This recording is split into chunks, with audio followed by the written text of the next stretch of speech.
Dans ce journal également, vous découvrirez l'équithérapie ou comment réconforter et soigner des enfants gravement malades grâce à la présence des chevaux.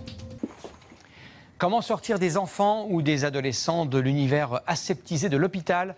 Plusieurs associations proposent aux jeunes malades de découvrir les bienfaits de l'équithérapie, la thérapie par le cheval, une manière de reprendre goût à la vie avec la complicité d'un compagnon très fidèle. Reportage dans le Calvados d'Antoine Habert et Philippe Véron.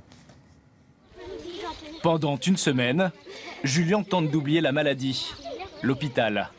Sa thérapie ici, c'est le cheval. Tu aimes bien faire quoi avec eux? Faire les câlins et les caresser. Ils se laissent faire? Oui.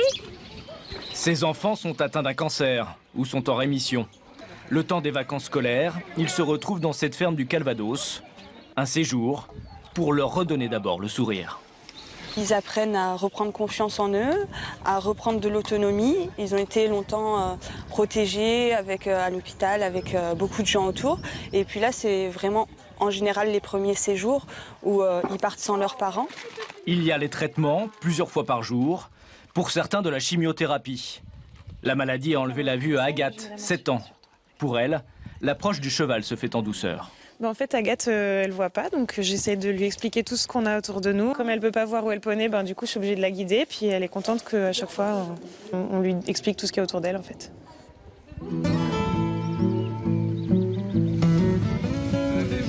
Au fil des jours, le cheval apaise.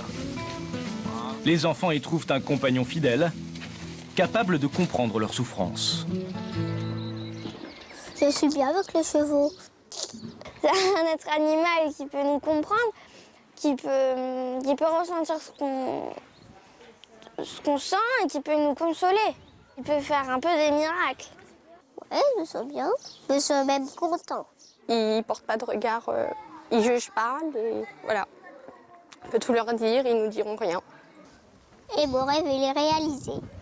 Regarde devant, regarde devant. L'opération est entièrement financée par l'association Les Petits Cracks. Il y a quelques années, elle a permis à Ratanan de reprendre goût à la vie.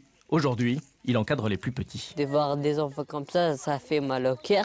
Mais au moins, en les aidant, j'espère qu'eux aussi vont guérir. Chaque année en France, plus de 2000 enfants sont touchés par une leucémie ou un cancer. Le chemin vers la guérison est long, mais 80% finissent par se relever.